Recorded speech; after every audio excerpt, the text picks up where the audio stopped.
We have never before as a species veered so far off track from where we were supposed to go. Relationships have never been so weak. Families have never been so broken. Divorce rate has never been so high. The youth has never been so lost. Mental health had never before spiraled so out of control. Cheating was never normal, and it's all being done on purpose. Now, this one's going to be a bit of a long one, but the next 3 to 4 minutes are going to forever change your perspective on the way you're being tricked into living your life. So listen carefully. Now, I saw a quote the other day that said, if you want to make humanity hate each other and fall apart, show teenage boys as much naked women as you possibly can. Now, I read that and I found it fascinating. At first I didn't understand it, but then I made sense of it, and now I'm going to break it down into simple terms for you guys, and I'm going to explain it to you step by step, and it is scary, so you're going to want to watch to the end, believe me. Now, it starts with a different quote I heard recently. It was from Jordan Peterson. He said something along the lines of, the average 12-year-old boy of today has free instant access to more naked, beautiful women across the world than the average Lord, Emperor, King with all the money and power in the world did 300 years ago. Now let that sink in. Now, as always, it starts from the top. You have pop stars half naked on stage being celebrated. You have Instagram models posting and monetizing uncensored content to a non-age restricted audience. Again, glorified and boosted by the algorithms. You've got OnlyFans stars, you've got porn stars, the list goes on and on. Posting revolting content all over social media. And this unspoken collective acceptance of wearing less and less clothes is now consequently the underlying reason behind so many girls now having insecurities beyond imagination, because you have these photoshopped hoes plastering their naked bodies everywhere, pushed by the algorithms, by the way, because they know it sells, to the point where even the rare, keyword rare, but loyalists of males in relationships having it unwillingly shoved in their face. We collectively celebrate the plastification of the human body and refer to it as beauty. We glorify individuals who pump their lips up that makes them look like they had wasps for breakfast, or get boob jobs to the point where you can't even see their dumb face behind what's been done. And they slap them on the front pages of the magazines, refer to them as the most beautiful women on planet Earth, and sell it to the teenagers and young adults. And despite the fact that these magazines, these pieces of content, whatever you want to call them, have been through a 10-stage process of editing, colour correcting, correction, imperfection, improving, and whatever else adjustments, these young adults are being brainwashed into thinking that what they're consuming is a legitimate representation of reality, when in fact it could not be further from the truth. All for money. And then what happens, this disease, this unspoken acceptance of fake beauty, hypersexualization of literally anything, and just overall illegitimacy, it reeks into the teens and the commoners, the consumers. The girls who just innocently scroll social media. They see the latest music video, they see the latest TV show, they see the latest Instagram posts. And then, some girls see it as an opportunity.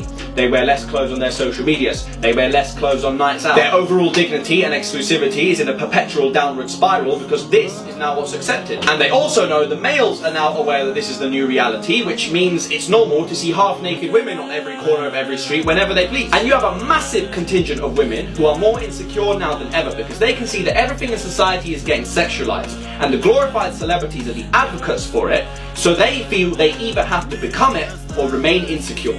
Everything's fucked, and you'll want to point a finger at each other and say, well, he shouldn't be looking at me, I should be able to get my tits out and wear leggings that are further up my arse than Greta Thunberg is up hers. And then you've got boys saying, well, if she wants to dress like that, then I can look all I want, as well as the other 24 women I've looked at this morning, and the 89 matches I've got on Tinder, and the 3 porn stars I've watched this morning. Everything's fucked. You're both finished. There's no men versus women. You're both slaves. You're both industry slaves, social products. So from one hand, you as a female are wrong for sexualizing yourself and dressing in a way that puts you in a position where you attract the wrong attention for the wrong reasons, and you as a male are wrong for non-consensually indulging in what isn't yours.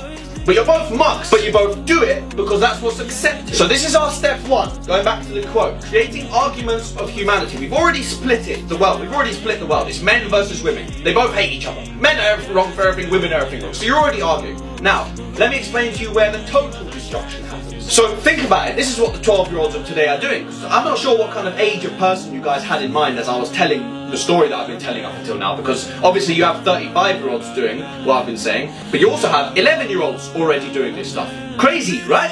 But when you think about it, it's not actually crazy.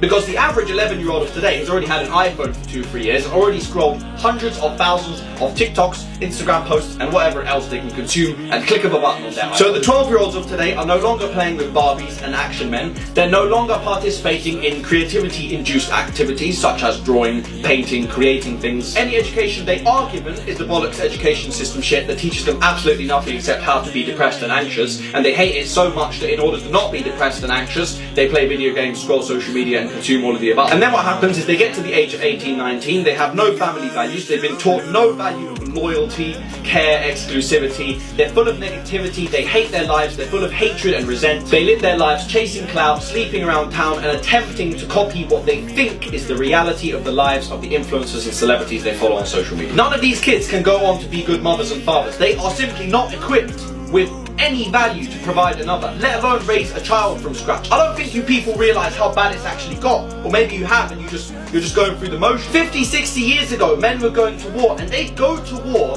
knowing that their wives were at home, loyal to the brim, waiting for them, for sometimes years on end, with the possibility in their mind they might never come home. How many of you can look me in the eye and say you would do this for your significant other? 99% of you, not a chance. You wouldn't stand a chance. Most of you wouldn't last a week. If my generation is honest with themselves, you know that even if your partner was at war in the line of gunfire, in a couple of weeks you'd be out in the club having vodka sprayed into your mouth by 3 other guys who did it to 15 other girls the last 5 nights before that. Disgusting, 50, 60 years ago behaviours that would have been considered that of a prostitute, the lowest, most looked down upon edition of human that was considered nothing but a lost individual. I have waited so long for someone to come out and speak up for those of us who don't want to sleep with our entire county, cheat on our wives, get drunk every Friday, conform to the system and copy what every other Joe is doing just to look like the popular guy in his lame ass group of brokies. So long I've waited for someone to come out and speak about it until I realise that they're never coming, so I'm fucking doing it myself. This is the end of the era of families if you lot don't fix up. It won't be like before ever again, back when the world didn't glorify and advertise getting dicked down in the toilet at a club or at a hotel of a guy who has a verification tick on his Instagram. And this brings me to my conclusion about the original quote. How a society that hates each other and falls apart by showing the teenage boys as many naked women as possible, word for word. Objectify one of the genders, make the 2 genders hate each other, sexualize the children, teach the children nothing about loyalty, exclusivity and family values, and eliminate any possibility of real families in the future. It is in our DNA to need family. If there are no families, we're finished as a species. And the saddest thing for me is that people just fail to see that this is all being pushed on you intentionally, and you continue to point fingers at each other and argue with each other and say it's him and her. No one ever looks up at what's being fed to you. We resent each other, we split ourselves up into separate groups and dominions of society like race, gender, sexuality, postcode, nationality, religion, culture, the list goes on, and gossip about the opposing separation and fight amongst each other. This talk should make every single one of you realise how fucked up the world is, and if you still can't see it, then you, my friend, are completely enslaved, and I pray for your freedom. For those of you who can see it, stop buying it, stop financing it, stop watching it, and we might be able to reverse it.